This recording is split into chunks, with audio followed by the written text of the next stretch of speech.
Lucas capítulo 24, versículo 13. Eu lerei na minha Bíblia e os irmãos acompanham aí na sua. E você que, porventura, não está com Bíblia, preste atenção na narrativa, porque é uma narrativa de 21 versículos e vai nos contar uma história, o início, meio e fim. Amém?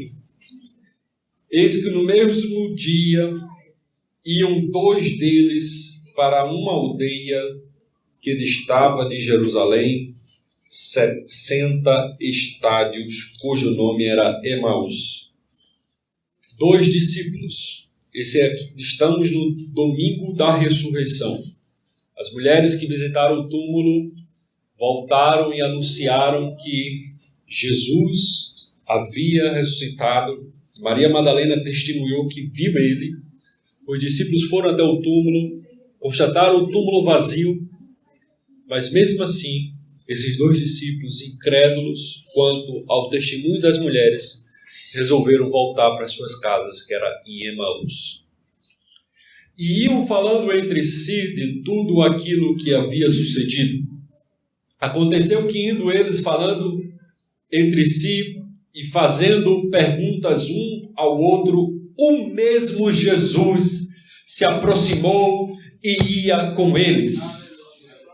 Mas os olhos deles estavam como que fechados, para que não o conhecessem.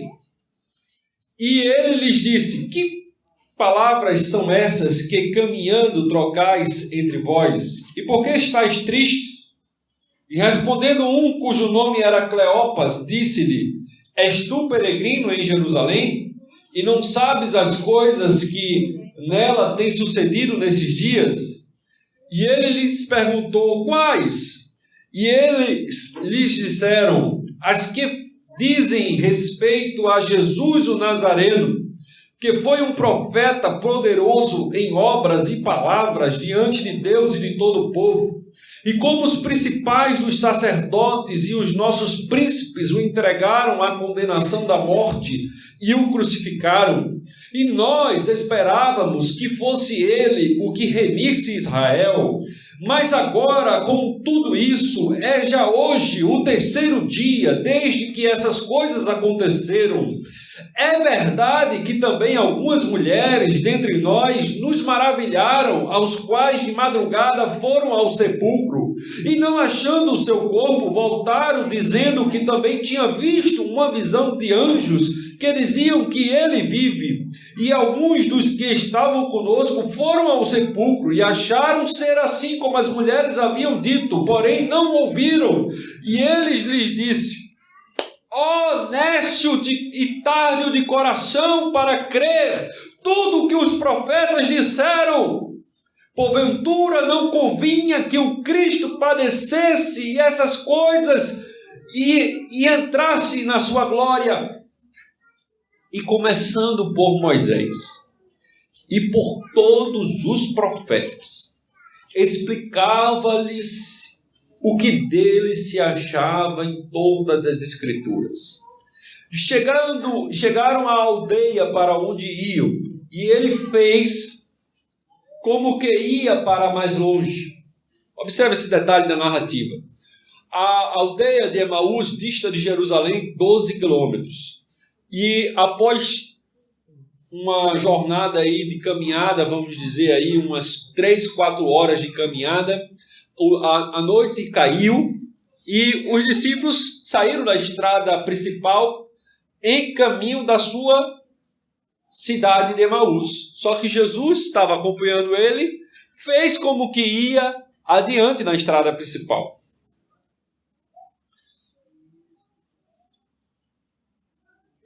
29, muito obrigado. E eles os constrangeram, dizendo: fica conosco, porque já é tarde. E já declinou o dia. E entrou para ficar com eles. E aconteceu que, estando com eles à mesa, tomando o pão, o abençoou e partiu e lhe deu.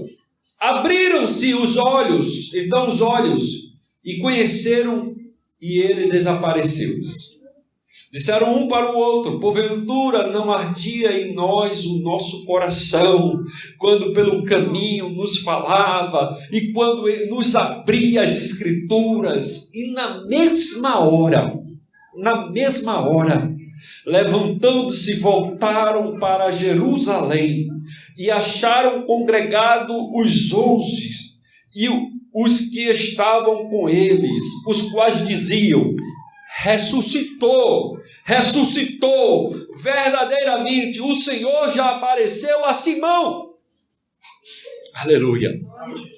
Mas vamos ver 2 versículos da narrativa de Marcos, capítulo 16, versículo 12 ao 13. Marcos, o livro anterior, Marcos capítulo 16, versículo 12 ao 13. Também tem como título: Jesus aparece a 2 dos seus discípulos. E ele resume toda essa história em 2 versículos. Veja como Marcos resume essa história. Depois manifestou-se em outra forma a 2 deles que iam ao caminho para o campo. Indo estes anunciaram aos outros, mas nem ainda estes creram. Marcos registra que os discípulos de Emaús voltaram e ao anunciar aos outros discípulos, mesmo assim, houve discípulo que não creu no relato da ressurreição de Jesus. Aleluia. Oremos ao Senhor. Senhor nosso Deus, querido Pai, nós queremos bendizer o Teu santo nome, Senhor. Glorificar-te, Senhor, porque Tu és um Deus vivo, Senhor. Tu és um Deus real, Tu és um Deus, Senhor, que não podemos nesse momento Te apalpar, não podemos transpassar as Tuas mãos, nem o Teu lado, como Tomé teve a oportunidade de fazer, Senhor, mas pelos olhos da fé podemos Te contemplar, podemos Te dizer, Senhor, como disse a música cantada pelos adolescentes: mesmo que a doença venha, mesmo que o mau dia chegue, mesmo que haja desilusões na nossa jornada, no nosso caminho, Tu és Deus em nossas vidas, Tu és único Senhor, Tu és Salvador das nossas almas, Tu és soberano sobre a terra, sobre os céus, e nós devoltamos a Ti a nossa fé, a nossa confiança, e tudo que temos e tudo que somos, Senhor. Nessa noite, Senhor, queremos Te pedir da Tua graça e da Tua condução, para meditarmos nessas palavras. Em nome de Jesus, nós Te oramos e Te agradecemos, Pai. Amém. Amém. Amados irmãos, nos 30 minutos que nos restam, nós queremos abrir um parêntese para fazer uma recomendação de uma obra, de um livro, que tem como título Deus Não Está Morto 2. Ele é o livro que inspirou o filme Deus Não Está Morto 2 e 1. Né? O 1 do autor Brooks, que está a foto do autor, ele defende a existência de Deus. Assim como o filme Deus Não Está Morto 1 traz lá toda a discussão da existência de Deus. Já o 2, ele defende acerca da historicidade de Cristo. As provas que nós temos extra-bíblica acerca de que Cristo realmente existiu e que Cristo realmente ressuscitou dentre os mortos. Que foi o debate que se levou lá no tribunal do filme Deus Não Está Morto. Eles se basearam justamente nos argumentos que tinham nesse livro. E eu quero ler aqui um parágrafo, só para os irmãos terem uma ideia do teor, do conteúdo desse livro, assim também recomendados, principalmente a mocidade. Eu queria fazer esse desafio a essa mocidade para que eles possam se esforçar para tentar adquirir esse livro e assim solidificar a vossa fé. Né? Aqui nós vamos ver alguns argumentos que nas mensagens anteriores que eu tive a oportunidade de fazer nessa igreja, eu utilizei. Que a defesa da ressurreição de Cristo hoje ela não está baseada nos argumentos apenas bíblicos. Nós temos fatos mínimos que nós defendemos acerca da história da ressurreição de Cristo, que desde os teólogos que professam a fé cristã acreditam e se prostram, a os céticos, aos agnósticos, aos ateus que são estudiosos da história, eles também se prostram e reverenciam e reconhecem a historicidade e a veracidade desses fatos. Alguns deles registrados na Bíblia Sagrada, mas corroborados por diversas outras fontes históricas. E através desses fatos, vocês vão ver aqui esses fatos, o detalhamento, né? Eu posso citar só para vocês lembrarem, mas também já tive a oportunidade de ministrar aqui. Não pretendo ministrar pormenorizadamente sobre esse tema, porque eu quero avançar sobre o texto que foi lido, mas nós temos fatos que todos reconhecem como verdadeiros, que Cristo foi um personagem real que existiu, que Cristo foi condenado à morte, foi crucificado e foi atestado morto, que Cristo foi sepultado e que o seu túmulo apareceu vazio e que o poder dominante na época não pôde apresentar o corpo de Cristo para calar a pregação dos apóstolos que diziam que ele havia ressuscitado, e que os apóstolos e os cristãos testemunharam que o Cristo havia aparecido para eles. Então, hoje, existem pessoas que são ateus, existem pessoas que são agnósticos, que creem que existe um Deus, mas que acham que não pode se saber nada acerca desse Deus, porque esse Deus não quis se revelar a nós, isso que define o agnóstico. Essas pessoas, elas acreditam nisso. Elas acreditam que o túmulo apareceu vazio, que Cristo foi crucificado e morto, que o túmulo apareceu vazio, e que os discípulos testemunharam que viram Jesus morto, e viram Jesus vivo, ressuscitado, e em função desse testemunho, a igreja primitiva ela explodiu. E isso não é Bíblia apenas, irmãos, isso é história. A igreja proliferou-se, a igreja alcançou Roma, a igreja alcançou a Ásia, sobre a pregação que Cristo havia ressuscitado. E quem assim dava o seu depoimento, quem assim testemunhava, eram mortos por leões, eram mortos crucificados também. E eles, mesmo em perigo à morte, não negavam o seu testemunho.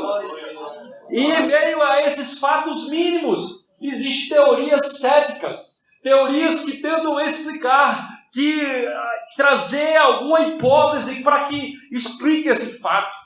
E nós vamos ver o debate e a profundidade desse livro acerca dessas teorias, como a primeira foram os discípulos que roubaram o corpo, foram os discípulos que fizeram uma conspiração, mas é uma teoria, irmão, que não se encaixa nas evidências históricas, porque qual era a vantagem que eles iriam ter em fazer esse complô, e na hora H do aperto eles dariam uma delação premiada, mas nenhum deles arredaram da sua fé. Tem a teoria da falsa morte, que Jesus foi declarado morto erradamente, mas ele estava numa situação mal de saúde, mas não morreu e de repente ele se levantou. E também uma teoria sem fundamento, porque tinha uma pedra pesada, um selo naquela tumba, guardas, centuriões romanos guardando aquela tumba, e de repente ele sai como o Senhor da vida para inspirar os seus discípulos a alcançar o mundo. Se assim fosse, ele sairia convalescendo, precisando de cuidados médicos. Tem outra teoria que fala sobre a alucinação. Não. Tem cético e tem ateu que se defende. Não. Eles não podiam estar mentindo, porque o testemunho deles merece crédito de verdade, porque eles deram a vida em função daquilo. São testemunhos oculares verdadeiras, e toda a técnica forense que nós temos para investigar o testemunho de testemunhos oculares não descredibiliza de forma alguma, apenas confirma. Eles só têm uma explicação. Eles tiveram uma alucinação. Todos eles tiveram a mesma alucinação de ver o Cristo ressuscitado, e eles testemunharam aquilo que eles pensavam que era verdade. Então isso são teorias. Teorias que não têm qualquer respaldo de fundamento com as provas históricas que nós temos. De forma, irmãos, que hoje nós defendemos a veracidade da Bíblia Sagrada. E esse, o texto que eu quero ler desse livro, para você ver o teor das suas palavras, nós defendemos a veracidade da Bíblia Sagrada. Nós cremos na inerrância da Bíblia Sagrada como a palavra de Deus, mas nós não cremos na ressurreição apenas porque a Bíblia fala que Jesus ressuscitou. Nós temos fundamentos fora da Bíblia para confiar que Jesus ressuscitou. E é porque Jesus é o contrário. É porque Jesus ressuscitou que eu acredito na veracidade da Bíblia Sagrada. Não é vocês crentes são alienados, só acreditam em conversa para boi dormir, a Bíblia fala uma coisa e vocês acreditam. Não, irmãos. É porque Jesus ressuscitou que eu creio na veracidade da Bíblia Sagrada. E o autor fala essas coisas. A página 111, tem um título, A Ressurreição é o Fundamento da Nossa Fé. Ele fala o seguinte: pois, por mais que eu creia na inerrância e na infalibilidade do texto bíblico, o fundamento definitivo da fé não está nessa afirmação. A ressurreição de Jesus é o teste definitivo da veracidade da fé cristã. Sendo assim, é ela que sustenta a inspiração divina e a confiabilidade da Bíblia, e não o contrário. Não é a gente partir do pressuposto que a Bíblia é a inerrante palavra de Deus, que a Bíblia é a palavra de Deus revelada aos homens, que vai nos fazer acreditar na ressurreição. Não é. É a constatação da ressurreição que vai sustentar a primeira afirmação, que a Bíblia é a inerrante palavra de Deus. Aí, veja bem, o cristianismo avançou porque os apóstolos pregaram que Cristo havia ressuscitado dos mortos. Em cumprimento às profecias dos hebreus, sua morte satisfez as exigências da justiça por quebrarmos a lei de Deus, e sua vida perfeita qualificou Jesus para ser o Cordeiro de Deus, o sacrifício sem mácula ou mancha. Os evangelhos do Novo Testamento e as cartas de Paulo só seriam escritos quase 2 décadas depois. Mas a igreja cresceu drasticamente e rapidamente nesse período. E o cerne, o centro, o conteúdo da mensagem era a realidade da ressurreição. Quando a igreja primitiva alcançou o mundo, quando eles saíram dispersos por Samaria, Judéia e até os confins da terra, eles não tinham o que nós temos hoje como o Novo Testamento. Eles tinham o Antigo Testamento. E o teor da mensagem deles era o fato de que Cristo havia ressuscitado e ele estava vivo.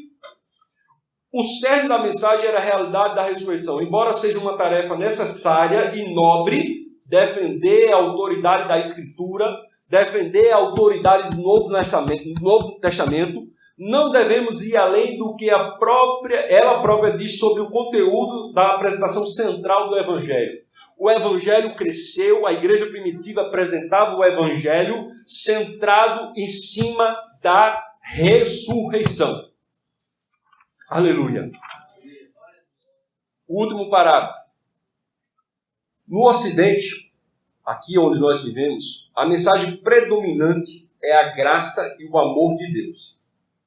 É comum nós evangelizarmos e nós pregarmos o amor de Deus, João 3,16, Deus é amor, Deus te ama. Esse é o cerne da nossa mensagem. Foi certamente o amor de Deus que o motivou a enviar Jesus para resgatar a humanidade. Entretanto, foi a sua morte e ressurreição que realizaram essa missão. A ressurreição, portanto, era o tema predominante da pregação dos apóstolos, e não o amor de Deus. Não estou de modo algum tentando reduzir a importância desse grande amor ou graça. Apenas quero mostrar qual foi a mensagem que fez com que a igreja prevalecesse contra todas as probabilidades em meio a um império romano hostil e um sistema religioso resistente. Se quisermos ter o resultado que a igreja primitiva teve, precisamos pregar a mensagem que eles pregavam. Então, amados irmãos, a igreja primitiva cresceu pregando a ressurreição. Se você for analisar o livro de Atos dos Apóstolos, nós temos ali, acho que umas 10 registros de mensagens. E você vai ver que são mensagens que não enfatizam o amor, mas enfatizam o fato que Cristo está vivo, que Cristo foi crucificado, que Cristo foi morto pelos nossos pecados, e que Cristo está vivo e Ele ressuscitou, e que nós somos testemunhas disso. Essa era a mensagem que fez a igreja primitiva crescer, e essa tem que ser a nossa mensagem. Precisamos sair como testemunhas vivas do fato de Jesus estar vivo, do fato de Jesus ter transformado a nossa história, do fato de Jesus ter respondido às nossas orações, do fato de Jesus ter operado em nossas vidas. Somos testemunhas oculares, e falo com 100% de certeza, com as minhas entranhas e com tudo que tenho, com tudo que sou. Eu creio que Ele está vivo, que Ele transformou a minha vida, e que eu também sou uma testemunha do seu poder, uma testemunha que Ele ressuscitou dentre os mortos. E é esta mensagem que nós temos que levar. A mensagem da ressurreição de Cristo, que Ele está vivo. Aleluia. Vamos ao texto bíblico. Os 15 minutos que nos restam. Aleluia. Domingo, me ajude, preste atenção, não tente devagar. Eu quero acelerar, eu quero cumprir com o meu horário. Domingo de Páscoa, Jesus havia ressuscitado. O túmulo foi encontrado vazio. As mulheres testemunharam para os discípulos que Jesus havia ressuscitado, que o túmulo estava vazio. Jerusalém, Pilatos, os sacerdotes, os fariseus estavam maquinando como esconder o fato da ressurreição, o fato do túmulo estar vazio. Os guardas que guardavam o túmulo estavam atônitos, estavam como que se tivessem fora de si, e eles então subornaram esses guardas e levantaram uma calúnia, uma afirmação que os discípulos de Jesus haviam roubado o corpo dele, e que, portanto, toda a cidade ficou alvoroçada para caçar as unhas e os dentes desses discípulos, para poderem dar conta dessa falácia, para poderem dar conta dessa tramóia e mostrar o corpo de Jesus. Soldados romanos, soldados da guarda do Sinédrio, foram atrás de investigar. Nós temos recentemente um filme lançado no cinema, não sei quantos viram, A Ressurreição. Mostra a saga, mostra a história de um soldado que recebeu como missão achar o corpo de Jesus, e ele foi investigando os cristãos, os discípulos, até que ele se deparou com os fatos reais acerca da ressurreição e começou também a crer na ressurreição de Cristo. E naquele tempo, irmãos, os discípulos foram céticos, foram incrédulos, eles custaram a crer, custaram a acreditar. Maria Madalena voltou e eles disseram que ela estava tendo uma alucinação, que não poderia ser real. E 2 dos discípulos, a Bíblia diz o nome de um, Cleopas, e a história da igreja primitiva, nós temos escritos que defendem que o outro discípulo era o filho de Cleopas e foi o sucessor de Tiago na igreja primitiva, na liderança da igreja primitiva. Mas nessa época, esses 2 discípulos compunha muito provavelmente o clã, o grupo dos 70 discípulos, porque Jesus tinha 12 discípulos mais próximos, que mais na frente foram chamados de apóstolos, mas também Jesus tinha um grupo maior. É como se ele tivesse uma congregação de 70, e na congregação de 70, ele tinha escolhido 12 para discipular, 12 para ensinar, 12 para andar diariamente, mas a congregação tinha 70, e teve vez na evangelização que Jesus deu a missão para 12 e evangelizar, mas teve vez também que Jesus pegou a congregação completa e mandou os 70 a evangelizar, e muito provavelmente desses discípulos que não eram os apóstolos, eles estavam dentro desse grupo dos 70, e eles chegaram, irmãos, a desacreditar completamente no fato do testemunho das mulheres que Cristo havia ressuscitado. E se Cristo havia ressuscitado, tudo não havia ressuscitado, estava morto, tudo havia sido perdido. Todos aqueles anos, todos aqueles ensinamentos estavam se desfazendo como névoa. Eles não podiam mais encontrar, irmãos, qualquer alegria e qualquer convicção e qualquer esperança de transformar o mundo, de levar essa palavra como Cristo disse, indo por todo o mundo e pregar o Evangelho a todas as pessoas. Eles não conseguiam mais. Eles foram treinados para evangelizar, eles foram ensinados por Cristo, mas eles perderam completamente a sua esperança, eles perderam completamente a sua fé e decidiram voltar para casa. E nós também temos momentos de dificuldade na nossa fé. Nós temos momentos que a Bíblia também chama de dia mau, e que parece que tem uma névoa, tem um céu de bronze que nos separa de Deus e as nossas orações não conseguem chegar lá. Que parece que estamos em meio a um vendaval com fortes ondas, fortes tempestades. Um dia em que nossa fé é abalada. Por isso que eu gostei tanto do hino que os jovens cantaram, porque Ele é Deus, e mesmo que venha mares, mesmo que venha doença, Ele é Deus. E eu quero que vocês se programem, se puder adiantar o playback. Eu quero concluir essa mensagem com a mocidade cantando esse hino, porque, irmãos, esse é um dos objetivos da minha mensagem hoje à noite. Vai haver dias maus, vai haver dias em que nossa fé será abalada, mas eu quero dizer que o nosso Cristo, Ele deseja ajuntar aqueles que o seguem, assim como a galinha junta os seus pintinhos embaixo das suas asas. Teve uma vez que Cristo foi entrando em Jerusalém, em cima do jumentinho, e Ele olha para Jerusalém, Ele vê que 70 anos depois, 30 e poucos anos depois, 70 anos depois do nascimento de Cristo, mas 30 e poucos anos depois da morte de Cristo, Jerusalém ia ser destruída, o templo seria destruído. Então Ele chora: ah, Jerusalém, você queimou, você matou os seus profetas, quisera eu abrigar vocês como um pintinho, como a galinha junta seus pintinhos. E é assim que Ele olha para nossas vidas, é assim que Ele olha para a tua vida. A Bíblia diz que aquele que vem a mim de modo algum lançarei fora, aquele que o Pai me dá está na minha mão, e ninguém arrebatará da minha mão. Ainda que o dia mal chegue, ainda que a nossa fé desfaleça, ainda que nós pensamos em desistir, Ele está vivo para aquecer a nossa fé, Ele está vivo para andar ao nosso lado, e eu sou testemunha disso, e quero registrar alguns fatos da minha vida. Aleluia! Converti-me aos 16 anos, já com uma experiência de prática sexual. Aos 18 anos, depois de 2 anos convertido, estava sendo tentado a iniciar um relacionamento com uma mulher de 28, 29 anos, bem mais velha do que eu. E aí você imagina o que é que uma mulher de quase 30 anos ia querer com um jovem de 18 anos, 17 anos, se não uma aventura sexual.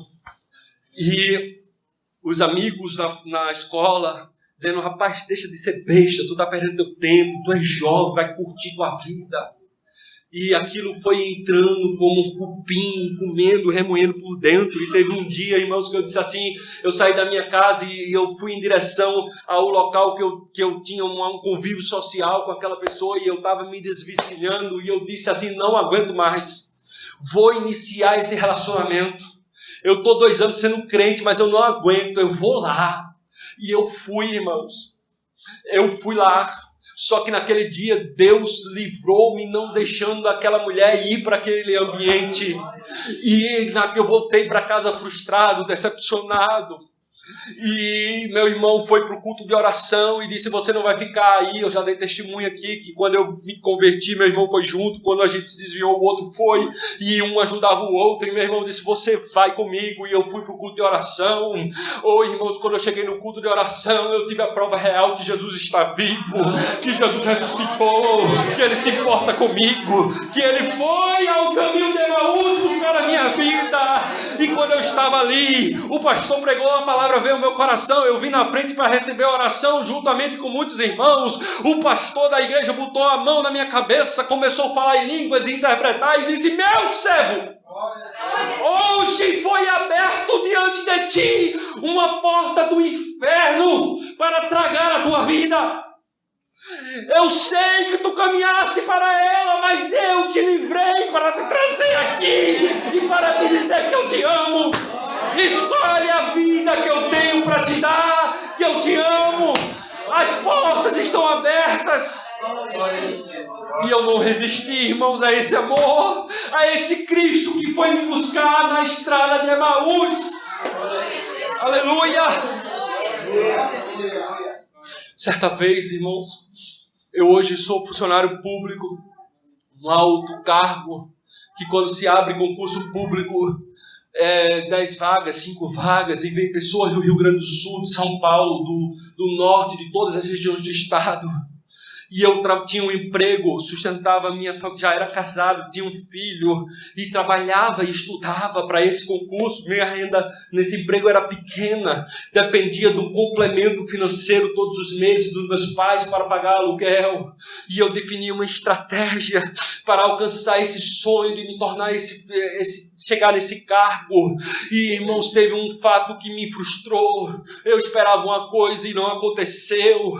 E de repente, saindo daquele emprego naquele dia, eu murmurava no meu coração, as lágrimas corriam no canto dos meus olhos, e eu dizia: Jesus, não é possível que eu tenha me enganado. Meu filho espera que eu responda, minha esposa espera que eu responda, ela não trabalha, só cuida da nossa casa, depende de mim, Senhor, e eu não tenho como pagar a escola desse menino quando ele precisa estudar. Eu preciso, Senhor, e parece que tudo está dando errado. Meu Deus, o que eu vou fazer?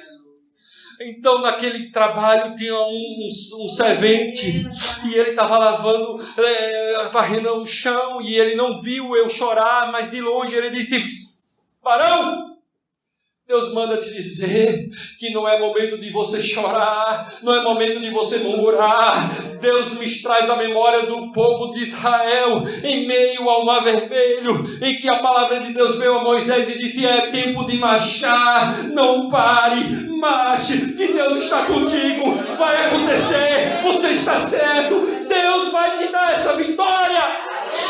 E eu posso testemunhar: Jesus está vivo, Jesus ressuscitou, Ele transformou a minha vida, eu sou testemunha disso. Glória a Deus. Já obreiro na casa do Senhor, estava em uma situação, irmãos, eu testemunhei aqui como foi meu batismo com o Espírito Santo na minha primeira mensagem, mas eu estava numa situação, num emaranhado, num conflito interior, porque eu tinha responsabilidade sobre a casa do Senhor, mas eu não tinha a experiência de falar em línguas.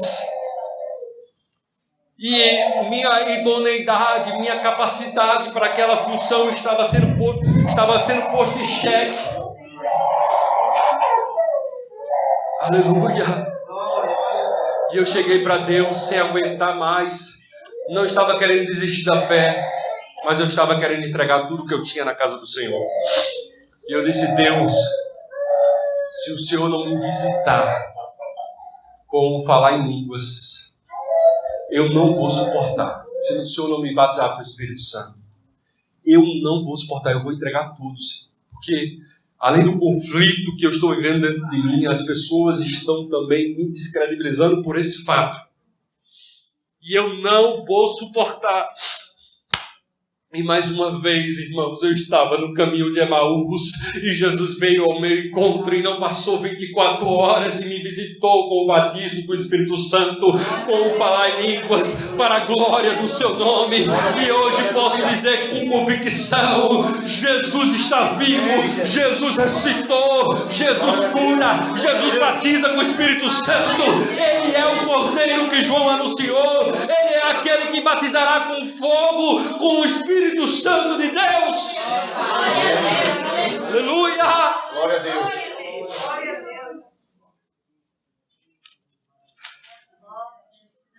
E aqueles discípulos, irmãos, tiveram a presença de Jesus, que é uma presença delicada.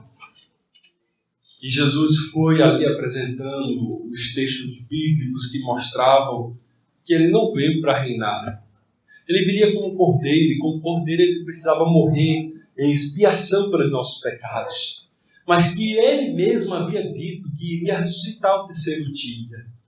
E enquanto Jesus falava, o coração dos seus discípulos se aqueciam diante deles. E mais na frente, ele fez como que ia por mais longe. Eu queria explanar essa parte, mas não vai dar. Mas eu queria falar nessa parte a nossa responsabilidade de cultivar um relacionamento e um devocional com Deus, porque Ele é delicado, o Espírito Santo é delicado. Apocalipse capítulo 3, versículo 20 fala: eis que estou à porta e bato. Se alguém ouvir a minha voz, abrir a porta do seu coração, eu entrarei, com ele cearei. Eu não sei como está a sua vida, mas deixa Jesus entrar no teu coração. Deixa Ele ceiar contigo pelas madrugadas. Às vezes nós estamos passando por noites frias, pensamos que estamos só, mas Ele senta a nossa dor. Ele espera, Ele é delicado, Ele vai como que vai mais para longe. E a gente precisa reconhecer a presença dEle. Precisamos cultivar essa sensibilidade. E, irmãos, para finalizar, os discípulos, ao partir do pão, reconheceram que era Jesus, a ficha caiu, e eles voltaram correndo para anunciar o testemunho aos demais discípulos. Quando chegaram lá, houve quem acreditou. Houve quem disse: é verdade, ele já apareceu para Pedro. Quem sabe, numa outra oportunidade, eu prego sobre esse fato da aparição de Jesus para Pedro aqui nessa igreja. Mas teve discípulos que não acreditaram no testemunho dos discípulos de Emaús e perguntaram a ele: onde foi que Jesus apareceu? Que história é essa? Cadê ele? Onde é que ele está? E eles disseram o seguinte: eu não sei onde ele está, mas eu sei que ele esteve lá na minha casa. Tem até uma música que fala assim, irmãos: eu não sei onde ele está, mas lá em casa ele passou. E eu sou testemunha que ele é vivo, que ele ressuscitou, e que ele, quando falava, aquecia o nosso coração. E a nossa vida, a nossa estrada para Emaús era sufocante, nós pensávamos em desistir, mas quando estava lá, ele veio ao nosso encontro. E eu também posso dizer isso, o pastor Abnego também pode, muitos aqui podem. Já passamos por dias maus, já caminhamos pela estrada de Emaús, mas nesses dias podemos testificar do Cristo vivo que veio ao nosso encontro. Eu quero, os irmãos, por favor, se o pastor me permite, concluir com essa mensagem musical. E eu quero que você professe sua fé nesse Deus. Ainda que tudo, irmãos, nós não precisamos de mais nada. Nós não precisamos de mais nenhuma cura, de mais nenhuma comprovação do amor de Deus. A única comprovação maior que precisamos ter na nossa fé é a certeza que Ele está vivo e ressuscitou e se importa com nós. E que possamos cantar com fé esse hino.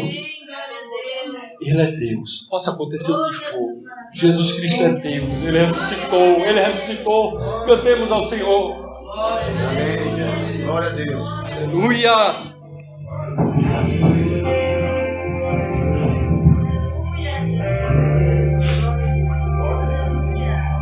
Minha fé não está firmada nas coisas. Feche seus olhos. Feche seus olhos. Reflita sobre as dificuldades que você tem vivido. Reflita sobre os desafios que têm vindo até você. Ele veio sim. Ele veio sim, um amém. Dele vem a resposta para a tua vida.